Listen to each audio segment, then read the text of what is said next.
Welcome back to the morning show here on Arise News. The Chartered Institute of Transport Administration of Nigeria has revealed that plans are underway to tackle traffic situation on Nigerian roads, including around the seaport. According to the institute, the high concentration on Apapa and Tin-Can Island ports in Lagos by importers was responsible for the Apapa gridlock. President of the Chartered Institute of Transport Administration, Bashir Jamoh, noted that it was time to restructure the rickety means of transportation that the country currently operates, as a new transport master plan will be drawn up to boost development. Joining us now from Abuja is Dr. Bashir Jamoh, President of the Chartered Institute of Transport Administration of Nigeria. Dr. Jamoh, welcome to the morning show. Good morning. Good morning. Thank you very much. Good morning. Mr. Good Bode. to have you. Good to have you on the morning show. Quickly, I'd like to ask you, what of Transport Administration of Nigeria? What does it do? And what are your thoughts on the recent decision by the federal government to establish a University of Transportation in Daura, Nigeria? Well, thank you very much, Bode. The Chartered Institute of Transport Administration of Nigeria got its accent. Oh, sorry, Robin. Yes. Robin, I'm very sorry. No, correct. Mr. Abati, we got a charter in June this year. I would like to seize this opportunity to thank Mr. President for extending the bill approved by the National Assembly and the Senate. Chartered Institute of Transport Administration of Nigeria is just like any other professional bodies like ICANN, Nigerian Bar Association, Chartered Institute of Personnel Management. It's established to regulate and professionalize transport sector of the country. You know, but we can't just leave our transport sector just loose for any Dick and Harry to come and drive it. So for that purpose, the Institute decided to pursue vigorously the issue of charter. And we got the charter in June this year. And by being chartered now, we have the responsibility to look into the administration and management of transportation in Nigeria. So by extension, if I can link it with your own questions with the establishment of University of Transportation in Daura, though this comes in the right time, it's apt, because if you are a lawyer, you happen to be in a university to go and study law degree. When you finished, you are a lawyer, but you cannot be able to go and practice law in a court of law without going to the Nigerian Bar Association. So you must be a professional lawyer. You have to go through the professionalism. So also, for instance, if you are an accountant, you finish your accountancy degree, the way and manner your career progressions will grow, you can't be able to reach certain level unless you have you are a chartered accountant. So you have to go through the ICANN and understand the rudiments of professionalism into that. And that's what Chartered Institute of Transport Administration is all about. At the end of the day, when the University of Transportation produce their own graduate, they will have to come back to the Chartered Institute of Transport Administration and continue to have training for day-to-day running of the profession in terms of skill acquisition, as well as developmental in terms of global best practices. From time to time, we also conduct examinations to look at where we can be able to balance. The Institute also will interface with all the universities conducting training and the courses that relates to the transport administration, so that we can build up curriculum along with our own expertise and trainers. So that we can have a very perfect workforce that can be able to drive the transport administration and sector in Nigeria. We'll get back to the issue of the Transport University, but first I want to ask you, who are your members and who should join? Thank you, Abiola. Everybody in Nigeria ought to be a member of the Chartered Institute of Transport Administration. You will agree with me, I usually say it in all the fora that I go. Abiola, you are in this studio now. You can't tell me that you didn't join any mode of transportation before coming to this studio. Certainly, there is one mode of transportation or the other that you join. So you are part and parcel of the institute. So you can join us now. And also all the sectors of the transportation, be it water transportation, rail transportation, air transportation, road transportation, and even pipeline transportation. They are all part of the Chartered Institute of Transport Administration, so they are all part of members of this institute. And we have a number of all the universities lecturers that specialize in transportation. They are with us as members. If you are with us in the last 3 days, all the professionals, administrators of transport, they are with us, including Pat Otome, Professor Badejo, and a host of others. So each and every Nigerian is part and parcel of this institute, because we cannot continue to leave the road, our roads, becoming so dangerous. The security of our waterways is becoming, to the level of unacceptable at the international level. So we are asking all and sundries in Nigeria to come and join us and see how we can be able to salvage the transport sector. We can't leave this transport sector like that. With this particular accented of bill, now the issue of transportation is going to the next level. We are in the new dawn now.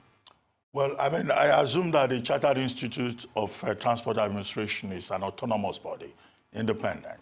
And the best that you can do, perhaps, is to engage government at the level of policy.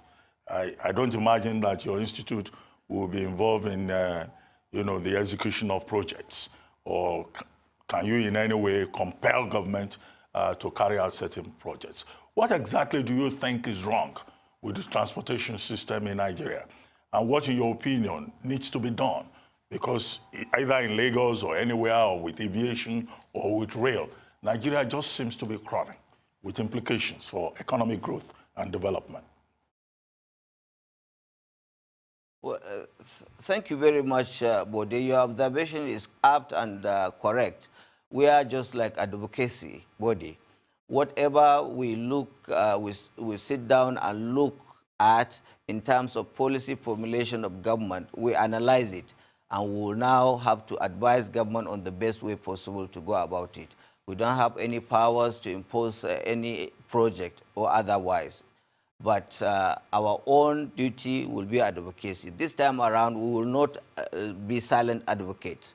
Whatever happens, we will join hands with stakeholders as well as professionals and continue to pursue vigorously the issue of interventions from the government. And the best way possible to go, is the issue of infrastructure. That is what is wrong with the transportation sector in this country, where the decay of infrastructure is becoming worrisome.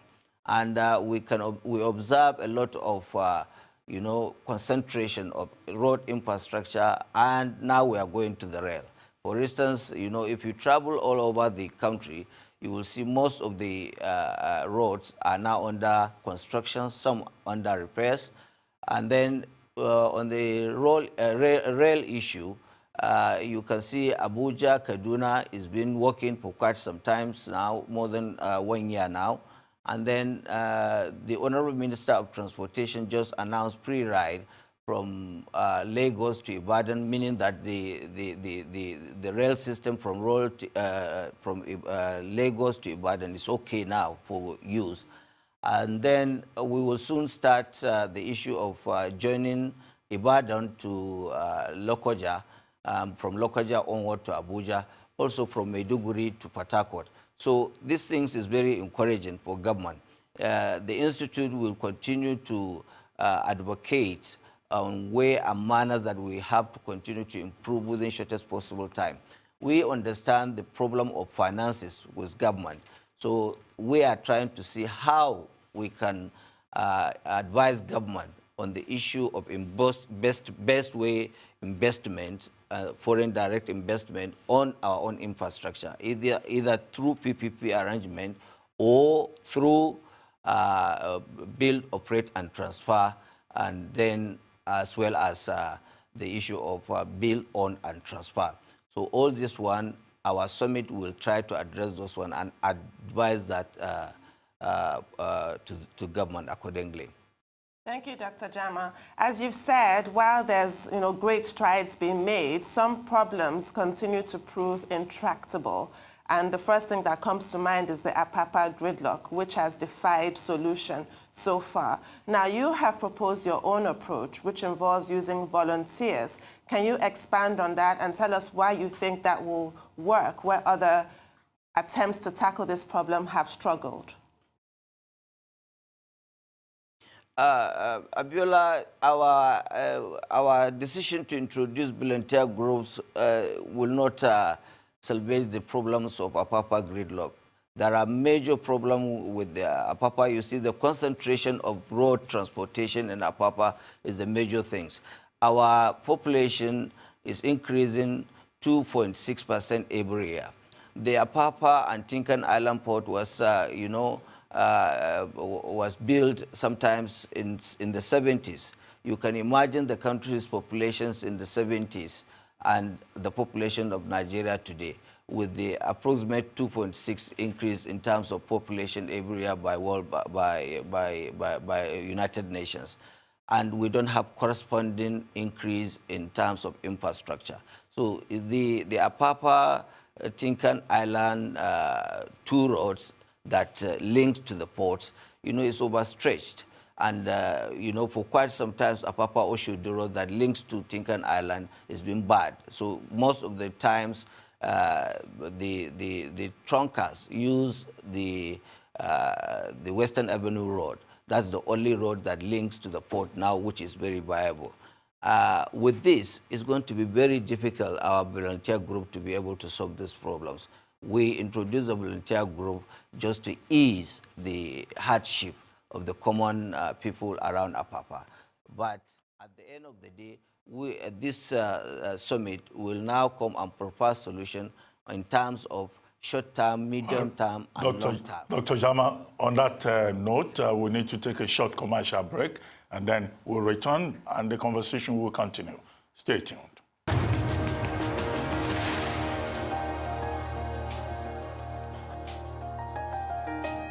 Welcome back to the morning show here on the Arise News channel. Still with us in our Abuja studio is Dr. Bashir Jamoh, President, Chartered Institute of Transport Administration of Nigeria. Dr. Jamoh, good to still have you on the program. Thank you for staying with us. Now, quickly, let me ask you, what structures does your institute have in place for engaging not just at the federal level, but also at the state government level, or if we stretch it, even at the local government level, because the problem with transportation is at all levels. You go to the states, the governors are not paying enough attention to road construction or rehabilitation or maintenance, and it's the same problem. In fact, the local councils seems to have dropped, they seem to have dropped the ball completely on this score. Do you have a structure in place for engaging beyond the level of the federal government? Thank you, Dr. Ruben. This is the first summit since we got the charter. What we are doing now at the summit, we invited the 36 state commissioners of works, and with that invitation, we expect that the commissioners of work will, cascade whatever we agreed in our own communique. So from there, we will now start. Immediately after the summit, we intend to pay courtesy visit to the 36 state governors. We will go with our communique where it relates to the state governors. We will be able to, sensitize them and continue. We have a committee that will now ensure the monitoring of the implementation of that communique. So at the state level, at the federal level, we will now select those communities that relate to the federal level, at the federal level, while at the state level, we will also do the same. We'll meet the state governors, and locally for us, the 36 state commissioners, they are with us now at the summit, trying to propose these solutions together. So they will be able to tell us their own challenges. And our expert will now look at the challenges. I don't want to preempt whatever the outcome will be. At the end, before the closing hours of today, we will end the summit, and the communique will be ready, and I'm sure Dr. Rabin we will be able to make that communique available to Arise TV. Thank you, Dr. Jamoh. Now, we've touched briefly on road and rail transportation. What is on the agenda at your summit for sea, air, and pipeline transportation? Tundun, you know, the entire 5 mode of transportations expert, they were with us. We invited most of the chief executives, and I am happy to announce to you that they are with us here. Some of them, they deliver their own lectures, they come and listen to what we are saying, and they have given their own side experiences. So what we are going to do now is to develop a kind of need analysis of this stock of challenges. Then from there, the road, air, and then sea transportation, as well as the rail. We will now, as I said earlier, submit all those findings to the various ministers. The Minister of Works, we invited him, the Minister of Transport also, as well as the Minister of Aviation. We invited the Managing Director, Nigerian Railway Corporations. So the key officers that do look after all these infrastructures, they are with us. So they are aware, they know what we are doing, they have presented their own papers, and we are analyzing it. And by the end of the day, as I said, we'll come out with the communique, and we'll give it to the implementation committee to follow up with the government and ensure implementation. You know, the problem of Nigeria is not that whatever we are discussing in this summit, that we don't know or we don't have it. It's just a repetition. What we are having as a problem is the implementation. So we are going to develop a roadmap and see our own expert follow up that roadmap to ensure the successful and seamless implementations of those communiques. Well, Dr. Jamoh, you know, I just need you, for the purpose of our own enlightenment, to clarify something for us. We have the Chartered Institute of Transport Administration of Nigeria, but there's also the Chartered Institute of Transport and Logistics of Nigeria. What's the relationship between these two institutes that seem to be doing the same thing? Is one a breakaway faction from the other? And, you know, is there any synergy between these two institutes? Well, there is no break-up functions. The Chartered Institute of Logistics and Transport is a chartered body of transportation based in UK. And they are also trying to see that they get their own charter here in Nigeria. They are here to get their own charter. I am a member of that institute. So there is nothing wrong, Dr. Ruben, for us to have the two institutes. In fact, it will help our own, or it will make our own, you know, work much easier. I am a member of Chartered Institute of Transport and Logistics and Transport. As I said, we have ICANN and we have ANAN. They are both regulators in terms of accountancy profession. So if we have the two together, there's nothing wrong. But some of the CILT members, they are also members of the Chartered Institute of Transport Administration of Nigeria. They are processing their own charter. If they get their own charter, anyone, any Nigerian that prefer to join CILT, he can join CILT, and anybody who wants to join the Chartered Institute of Transport Administration of Nigeria, he can join. we have some little differences in terms of our own mandate or objectives. I could remember when we were pursuing the charter, we almost pursued the charter at the same time. And the Senate requested us to give them the differences between the two. So there is nothing to worry about. There is no break-up functions. We are all together to see the better transportation system in Nigeria for public good. Thank you, Dr. Jamoh, for that clarification. Now, what is the current discourse around the National Integrated Transport Policy? Well, the current discourse, Tundun, the policy is already, we have already finished, or because I'm talking now in terms of, as you know, I am also a worker, government worker in the Nigerian Maritime Administration and Safety Agency. So I'm part and parcel of the body that used to look into these policies. I know that the policy has been completed. We just, I think about 1 or 2 months ago, the area of marine transportation policy was sent to the agency, Nigerian Maritime Administration and Safety Agency, to give our own input for the necessary amendment. We are about to finalize it, and that is very, very important and key for our own institute to look into, because without the National Transportation Policy, we will be working in silos. So that we will have a coordinated effort for all the transport models to synergize and ensure successful transformations of the intermodal system in the country.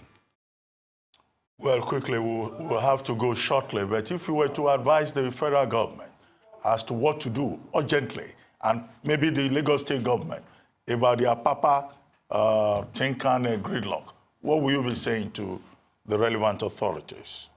Because that's a source of nightmare for people living in Lagos. Thank you very much, Dr. Ruben. I think also that's a very disturbing and embarrassing. You know, you can't even understand the whole situation unless you try to understand what the ISPS code tends to address. The ISPS code tends to address issues of port security when it comes to, the issue of, terrorism or even accident. Now, assuming we have a ship accident and you have to evacuate those people from the seaport to hinterland for medical attention, it's going to be very difficult for you to get out within 2 hours or stipulated time for medical attention for such a casualty. It's very, very worrisome. But there is one interesting thing. Last year, towards the end of last year, there was an International Port and Harbour Conference, which took place here in Abuja at Hilton Transcorp, and Mr. President was there. He advised that, or directed that, all ports must be joined with rail lines. I'm happy to announce to you that at the Apapa port, internally, they completed the rail system. Well, what thank you we very just much, need to do Dr. is to Jamoh. link.